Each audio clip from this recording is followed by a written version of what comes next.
Hari amagambo make akunda gutera abantu ubwoba no kubatera amatsiko nka antikristo. Buri gihe habaye intambara, icyorezo, ikibazo gikomeye cy'ubukungu cyangwa hagaragaye umuyobozi ufite imbaraga nyinshi, abantu bamwe bahita bavuga bati nguyu antikristo. Mu myaka yashize hari abigeze kuvuga ko Hitler ari we antikristo, abandi bavuga Saddam Hussein, abandi bavuga bamwe mu bayobozi b'ibihugu bikomeye.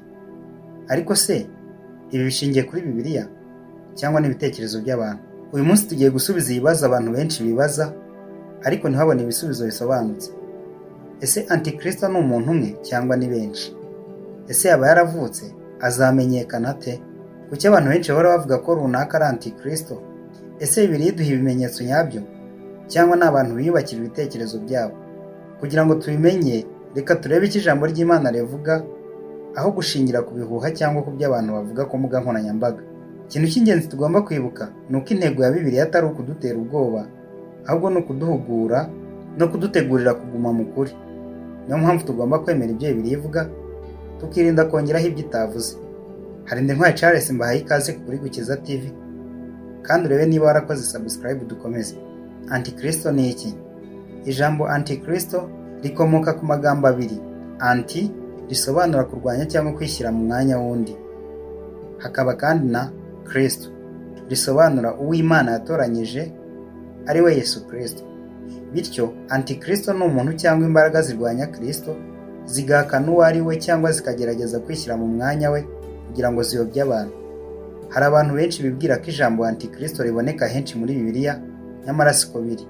Mu by'ukuri iri jambo riboneka gusa mu nzandiko zanditswe n'intumwa Yohana, arizo urwandiko rwa mbere igice cya 2 umurongo wa 18, urwandiko rwa mbere kandi igice cya 2 umurongo wa 22, urwandiko rwa mbere igice cya 4 umurongo wa 3, ndetse n'urwandiko rwa kabiri igice cya 1 umurongo wa 7. Ibi nibyo bituma ari ngombwa gusoma neza ibyo Yohana yavuze aho gushingira ku nkuru cyangwa ku mashusho akunze gukwirakwizwa. Urwandiko rwa mbere rwa Yohana igice cya 2 umurongo wa 18 arandika ati: ibya antikristo bana bato, tugeze mu gihe cy'imperuka, kandi nk'uko mwumvise yuko antikristo azaza, niko nanone hamaze kwaduka aba antikristo benshi, ndetse nibyo bitumenyesha ko igihe cy'imperuka gisohoye. Aya magambo agaragaza ibintu bibiri by'ingenzi. Icya mbere, Yohana yemera ko abakristo bari barumvise ko hari antikristo uzaza. Icya kabiri, avuga ko no muri icyo gihe hari ba antikristo benshi bari basanzwe bakora. Ibi bivuze ko Bibiliya itavuze gusa umuntu umwe wo mu bihe bizaza, ahubwo inavuga abantu bose cyangwa inyigisho zose zirwanya Kristo zikayobya abantu. Yohana akomeza gusobanura uwo mwuka wa antikristo mu rwandiko rwa mbere igice cya 2 umurongo wa 22, avuga ko umubeshyi ari uhakana ko Yesu ari Kristo, ndetse ko umuntu uhakana Data n'Umwana ari we antikristo. Mu rwandiko rwa mbere Yohana yanditse igice cya 4 umurongo wa 3, yongeye kuvuga ko umwuka wose utemera ko Yesu Kristo aturuka ku Mana, uwo mwuka atari uw'Imana, ahubwo ari umwuka wa antikristo. Mu rwandiko rwa kabiri rwa Yohana igice cya 1 umurongo wa 7, nabwaburira abakristo ko hari abayobya benshi batemera ko Yesu Kristo yaje afite umubiri, kandi abo ni we yita antikristo. Ibi bitwigisha isomo rikomeye. Antikristo si izina ry'umuntu runaka gusa, ahubwo ni umwuka w'ubuyobe n'inyigisho zose zirwanya ukuri kwa Kristo. Niyo mpamvu mbere yo guhangayikishwa no kumenya uwo antikristo azaba ari we, Mukristo akwiriye kubanza kumenya Kristo neza, kugira ngo atazashukwa n'inyigisho cyangwa abantu bamwiyitirira ariko bakamwigisha ibinyuranye n'ijambo ry'Imana. Ni nayo mpamvu Yesu ubwe yaburiye abigishwa be kwirinda abahanuzi b'ibinyoma n'abakristo b'ibinyoma bazaza bashaka kuyobya benshi. Soma Matayo 24:24. Bityo umutekano nyawo mu Kristo ntushingiye ku kumenya amazina y'abayobozi cyangwa gukeka uwo antikristo ari we, ahubwo ushingiye ku kuguma kuri kwa Kristo no gushinga ubuzima bwe ku ijambo ry'Imana. Dore impamvu Yohana yavuze ko ari ba antikristo benshi. Iyo abantu bumvise ijambo antikristo, akenshi bahita batekereza umuntu umwe uzagaragara mu minsi y'imperuka. Ariko iyo dusomye neza urwandiko rwa mbere rwa Yohana, rusangaho yaravuze ati: nanone hamaze kwaduka aba antikristo benshi. Urwandiko rwa mbere rwa Yohana igice cya 2 umurongo wa 18. Utekereza ko bisobanura iki? Yohana yari yandikiye abakristo bo mu gihe cye, ababurira ko hari abantu bari bamaze kwinjira mu itorero bigisha inyigisho zitari ukuri. Ntibari abanzi ba Kristo mu buryo bwo kurwana intambara, ahubwo bari abantu biyitaga abakristo ariko bakagoreka ubutumwa bwa Kristo. Niyo mpamvu yavuze ko hadutse ba antikristo benshi. Urwandiko rwa mbere rwa Yohana igice cya 2 umurongo wa 22, Yohana asobanura neza uwo antikristo ari we, agira ati mbese umunyabinyoma ninde keretse uhakana ko Yesu atari Kristo? Uhakana Data wa twese n'umwana we niwe Antikristo.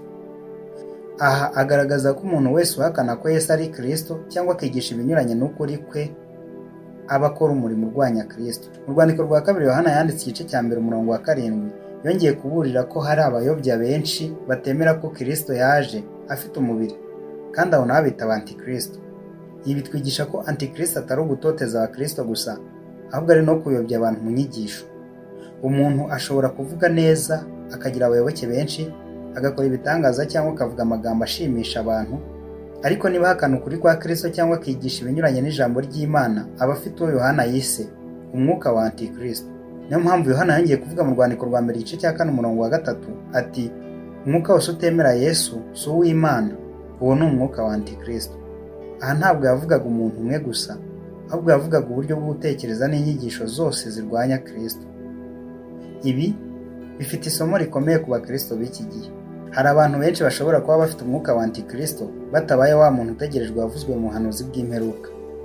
Niyo mpamvu umukristo adakwiye kureba gusa ibimenyetso byo hanze cyangwa amazina y'abantu, ahubwo akwiye gusuzuma inyigisho zose akoresheje Bibiliya. Nk'uko intumwa Pawulo yabivuze, tugomba kugerageza byose tukagundira ibyiza. Mu rwandiko rwa mbere Pawulo yandikiye Abatesalonike igice cya 5 umurongo wa 21. Ese hazabaho Antikristo umwe? Iki ni kimwe mu bibazo bikunze kubazwa cyane. Ese Bibiliya ivuga ko hazabaho umuntu umwe uzitwa Antikristo cyangwa ni abantu benshi?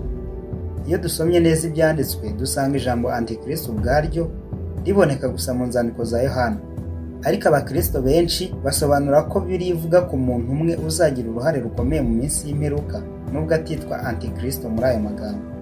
Iyi nyigisho ishingiye ku guhuza ibice bitandukanye bya Bibiliya. Mu gitabo cya Daniyeli havuga umwami uzishyira hejuru akavuga amagambo arwanya Imana. Mu rwandiko rwa kabiri rw'Abatesalonike igice cya 2 intumwa Pawulo avuga ku muntu w'icyaha cyangwa umwana wo kurimbuka uzishyira hejuru y'icyitwa Imana cyose kandi akifuza gusengwa nk'Imana. Mu Byahishuwe igice cya 13 Yohana nawe avuga ku nyamaswa izahabwa ububasha bukomeye, igashuka benshi kandi igatoteza abera. Niyo mpamvu amatorero menshi cyane ayemera ko ubuhanuzi bw'imperuka buzasozwa mu buryo bw'ahazaza, ahuza amagambo yose akavuga ko ashobora kuba yerekeza ku muntu umwe uzaba ahanganye na Kristo mu buryo bukomeye. Ariko ni ngombwa gusobanukirwa ko iri huriro ry'ibyanditswe ari uburyo bwo gusobanura ubuhanuzi bwemerwa n'amatorero menshi. Si uko ijambo Antikristo rikoreshwa muri Daniyeli, mu rwandiko rwa kabiri Pawulo yandikiye Abatesalonike cyangwa mu Byahishuwe. Bibiliya ubwayo ikoresha amazina atandukanye nk'umuntu w'icyaha, umwana wo kurimbuka cyangwa inyamaswa. Ni abahanga mu gusobanura Bibiliya babihuza n'uwo Yohana yise Antikristo. Ibi bitwigisha isomo ry'ingenzi. Ntidukwiye gukomera ku mazina kurusha ubutumwa. Icy'ingenzi si ukumenya gusa uwo Antikristo azaba ari we, ahubwo ni ukumenya ibimuranga no gukomera ku kuri kwa Kristo kugira ngo tutazashuka. Yesu ubwe yaburiye abigishwa be ati mwirinde kugira ngo hatagira ubayobya. Matayo 24:4. Bityo kwitegura neza si ugukeka amazina y'abantu, ahubwo ni ukuguma mu ijambo ry'Imana no gukomeza ukwizera kugeza ku mperuka. Nayahe mazina Bibiliya ikoresha? Kuki abantu benshi bayavanga? Kimwe mu bintu bitera urujijo ku ngingo ya Antikristo ni uko Bibiliya idakoresha izina rimwe gusa, ahubwo ikoresha amazina atandukanye mu bitabo bitandukanye, kandi buri zina rifite icyo ryerekana. Iyo abantu batabisobanukiwe bahita batekereza ko buri zina rivuga umuntu utandukanye, nyamara abakristo benshi bemeza ko hari ayo mazina ashobora kuba yerekeza ku muntu umwe cyangwa ku mbaraga zimwe zirwanya Imana mu bihe by'imperuka. Izina rya mbere ni Antikristo. Nk'uko twabibonye, iri jambo riboneka gusa mu nzandiko za Yohana. Urwandiko rwa mbere rwa Yohana igice cya 2 umurongo wa 18 n'umurongo wa 22, igice cya 4 umurongo wa 3, ndetse n'urwandiko rwa kabiri rwa Yohana igice cya 1 umurongo wa 7. Yohana arikoresha asobanura abantu bahakana Kristo cyangwa bigisha inyigisho ziyobya abantu. Nanone avuga ko hari ba Antikristo benshi bamaze kwaduka, kandi ko hazaza n'undi Antikristo abantu bari barumvise avugwa. Aha Yohana yibanda cyane ku guhakana Kristo no kuyobya kwizera kw'abantu. Izina rya kabiri ni umuntu w'icyaha cyangwa umwana wo kurimbuka, man of lawlessness, riboneka mu rwandiko rwa kabiri rw'Abatesalonike igice cya 2 umurongo wa 3 n'uwa 4. Intumwa Pawulo amwerekana nk'umuntu uzishyira hejuru y'ibintu byose byitwa Imana, akifuza no gusengwa nk'Imana. Pawulo yibanda ku kwigomeka ku Mana no kwishyira mu mwanya wayo, akerekana ko uwo muntu azakora ibikorwa bikomeye byo kuyobya abantu. Izina rya gatatu ni inyamaswa, the beast, riboneka cyane mu Byahishuwe igice cya 13. Yohana ayigaragaza nk'ifite ububasha bukomeye ku isi, igashyigikirwa n'umuhanuzi w'ibinyoma, igakora ibitangaza biyobya benshi kandi igahatira abantu kuyiramya. Icyo gitabo gikoresha amashusho n'ibimenyetso byinshi, bityo bisaba kwitondera uburyo bisobanurwamo. Ariko ubutumwa bw'ingenzi ni uko iyo nyamaswa izarwanya Imana kandi igatoteza abayikurikira. Hari kandi ihembe rito rivugwa muri Daniyeli igice cya 7 ndetse n'igice cya 8. Daniyeli arigaragaza nk'imbaraga zizazamuka zikavuga Imana nabi, zigatoteza abera kandi zikagerageza guhindura amategeko n'ibihe. Abahanga benshi mu gusobanura ubuhanuzi babona isano hagati y'iri hembe rito n'uwo Pawulo Yesu umuntu w'icyaha cyangwa Yohana akerekana nk'inyamaswa. Icy'ingenzi ni uko Bibiliya ubwayo itavuga mu buryo bweruye ko ayo mazina yose ari umuntu umwe, ahubwo ni uburyo bwo gusobanura ubuhanuzi bwemerwa n'amatorero menshi bushingiye ku guhuza ibice bitandukanye by'ibyanditswe. Niyo mpamvu tugomba kwitondera kutavuga nk'aho ari ukuri kudashidikanywaho icyo Bibiliya itavuze mu buryo bweruye, ahubwo tugakomeza kwibanda ku butumwa nyamukuru. Hazabaho imbaraga zirwanya Kristo kandi abakristo bagomba kuba maso. Azaba ameze ate? Bibiliya imugaragaza ite? Nubwo Bibiliya idatanga ifoto cyangwa amazina y'uwo muntu, itanga ibiranga bizafasha abakristo kumenya imikorere ye. Ibyo biranga si ibyo guhita twitirira umuntu uwo ari we wese, ahubwo nibyo kutwereka uburyo azakora n'icyo azaharanira. Icya mbere, azashuka abantu benshi. Yesu ubwe yaburiye abigishwa bati mwirinde kugira ngo hatagira ubayobya. Mu Byahishuwe igice cya 13, inyamaswa ihabwa ububasha bwo gutangaza abantu benshi, naho Pawulo avuga ko umuntu w'icyaha azakoresha ibimenyetso n'ibitangaza by'ibinyoma kugira ngo ayobye abatigeze bakunda ukuri. Ibi bitwigisha ko uburyo bwe bukomeye atari imbaraga z'intambara gusa, ahubwo ari ubushukanyi. Icya kabiri, azavuga amagambo yo kwishyira hejuru. Daniyeli avuga ko ihembe rito rizavuga amagambo akomeye rirwanya isumba byose. Soma Daniyeli igice cya 7:25. Naho mu Byahishuwe igice cya 13 havugwa ko inyamaswa izafungura umunwa wayo igatuka Imana. Uwo ni umuntu uzishyira hejuru y'ubutware bw'Imana, akigaragaza nk'ufite ububasha budasanzwe. Icya gatatu, azarwanya Imana n'ukuri kwayo. Pawulo avuga ko azigomeka ku Mana, akanga amategeko yayo kandi akagerageza kwishyira mu mwanya wayo. Intego ye izaba ari uguteza imbere abantu, ahubwo ni ukurwanya ubwami bw'Imana no kuyobya benshi. Icya kane, azashaka gusengwa. Pawulo avuga ko azicara mu rusengero rw'Imana akiyerekana nk'Imana. Mu Byahishuwe nabwo abantu benshi bazahatirwa kuramya inyamaswa no kwakira ikimenyetso cyayo. Ibi bigaragaza ko ikibazo nyamukuru kizagusimbuza Imana icyubahiro gikwiye Imana yonyine. Icya gatanu, azatoteza abakurikira Imana.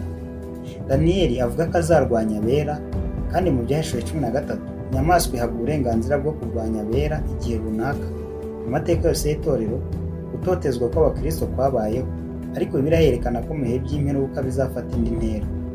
Ariko hari ukuri gutanga icyizere abakristo batagomba kwibagirwa. Nubwo uwo murwanya azagira imbaraga mu gihe gito, ububasha bwe buzaba bufite iherezo. Pawulo avuga ko umwami Yesu azamurimbuza umwuka wo mu kanwa ke kandi akamutsinda igihe azaza afite icyubahiro cye. Soma urwandiko rwa 2 Pawulo yandikiye Abatesalonike igice cya 2:8. Ibi twibutsa ko imperuka y'iyi nkuru atari intsinzi ya Antikristo, ahubwo ni intsinzi ya Kristo.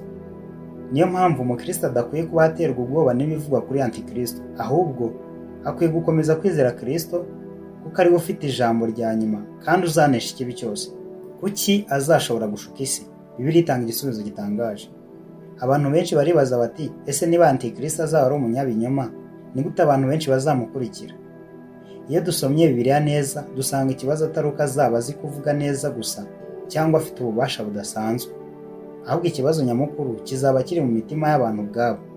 Bibiliya ivuga ko abantu benshi bazashukwa kuko bazaba baranze ukuri bagahitamo ibinyoma.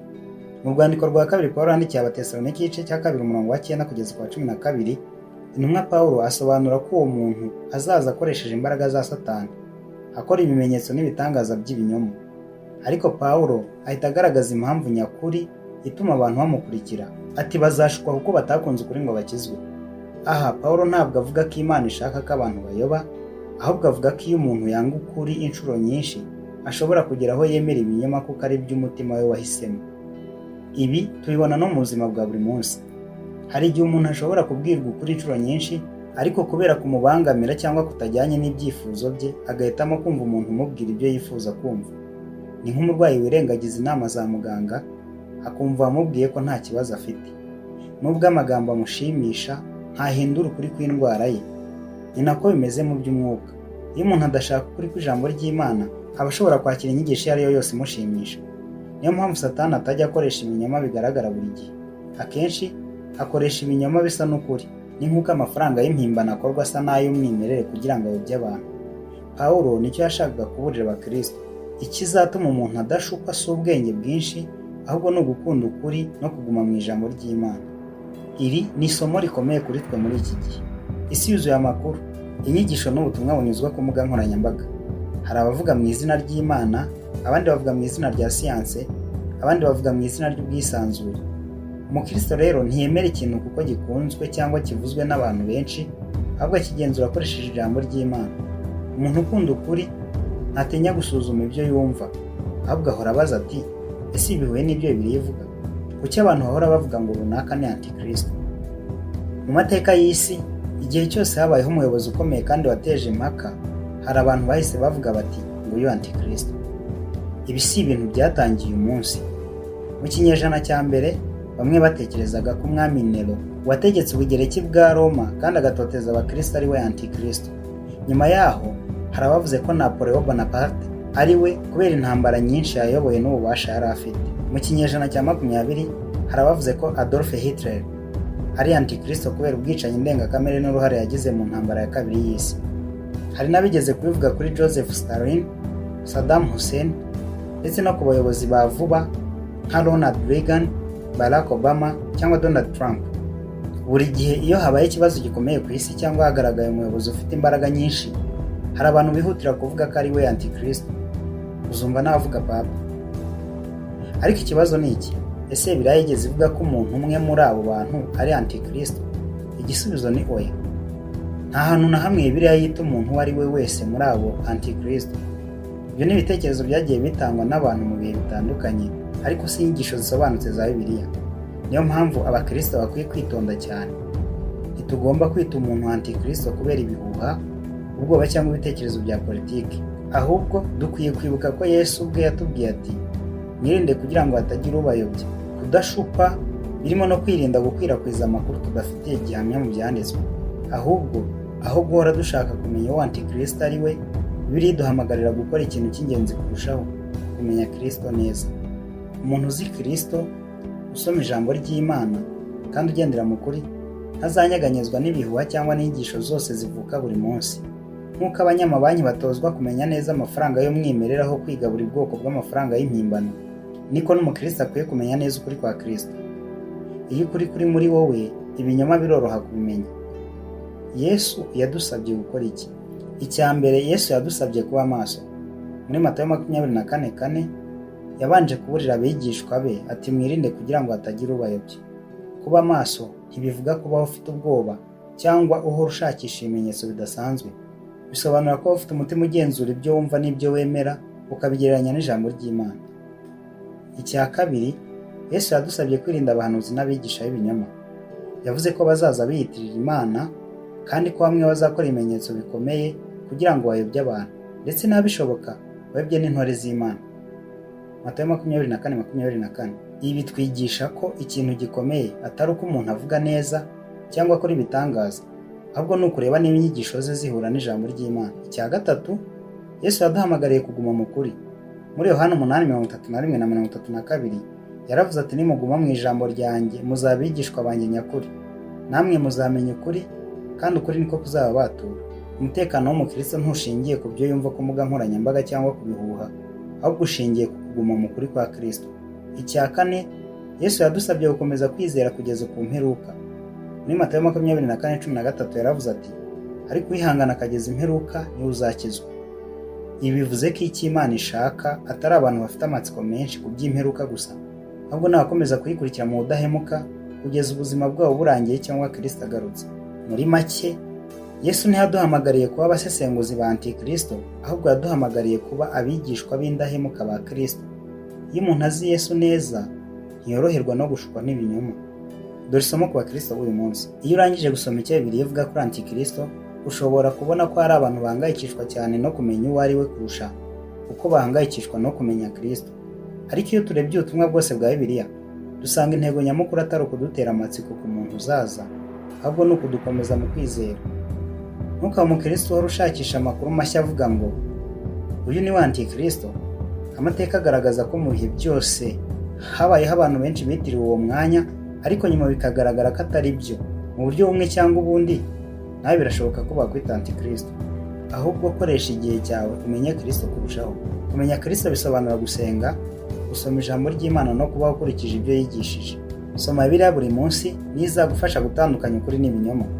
Nk'uko abantu bamenya amafaranga y'umwimerere kugira ngo babashe gutahura y'impimbano, ni nako umukristo amenya ukuri kwa Bibiliya kugira ngo amenye inyigisho z'ibinyoma. Komera mu kwizera n'isi yabihinduka.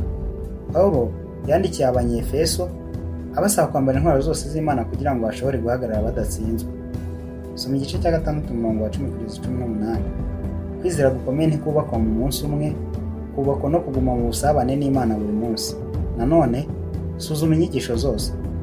Ntukemere ikintu cyose kuko cyavuzwe n'umuntu uzwi, umuvugabutumwa ukomeye cyangwa cyakwirakwiye ku mbuga nkoranyambaga. Nk'uko Abanyabereya bashimwaga kubera ko bagenzuraga buri nyigisho bakoresheje ibyanditswe, ibyakozwe n'intumwa 17-11, nako umukristo wa none akwiye kubigenza. Mu by'ukuri uburinzi bukomeye kurusha ubundi si ukumenya amazina y'abashuka, ahubwo ni ukumenya Umukiza. Iyo uzi Kristo neza biroroha kubona ibinyoma igihe byigaragaje. Nyuma yo kureba icyo Bibiliya ivuga, twabonye ko hari ibintu byinshi abantu bavuga kuri Antikristo bidashingiye ku byanditswe. Twabonye ko Yohana yavuze ba Antikristo benshi, kandi ko abakristo benshi bategereje ko hazaba umuntu uzagira uruhare rukomeye mu bihe by'imperuka. Ariko icy'ingenzi kuruta ibyo byose ni ubutumwa Yesu yadusigiye: kuba maso, kuguma ku kuri no gukomeza kwizera. Niyo mpamvu ikibazo gikomeye si ukumenya Antikristo mbere y'abandi. Ikibazo gikomeye ni ukumenya Kristo no kuguma muri we. Umuntu uhamye muri Kristo azanyeganyezwa n'ibihuha, n'inyigisho z'ibinyoma cyangwa n'ubushukanyi bw'ibihe by'imperuka. Bityo aho gukoresha igihe cyacu twibaza amazina y'abantu cyangwa dushakisha ibimenyetso bidafite gihamya, dukwiriye gukoresha igihe cyacu twubaka ubusabane bwacu n'Imana, dusoma Bibiliya, dusenga kandi dukomeza gukurikira Yesu. Reka dusoze twisuzuma twese. Ese niba Antikristo yaba aje uyu munsi, ukwizera kwawe kwaba gukomeye bihagije ku buryo utashukwa? Niba igisubizo kiguteye kwishidikanyaho, uyu ni wo mwanya mwiza wo kurushaho kwegera Kristo, kuko ari we wenyine ushobora gutuma duhagarara dushikamye kugeza ku iherezo. Namwe muzamenya ukuri, kandi ukuri niko kuzabatura. Ubutumwa bwiza uko bwanditswe na Yohana igice cya 8 umurongo wa 32. Nari Harindintwari Charles, sangiza abandi ubutumwa. Shalom.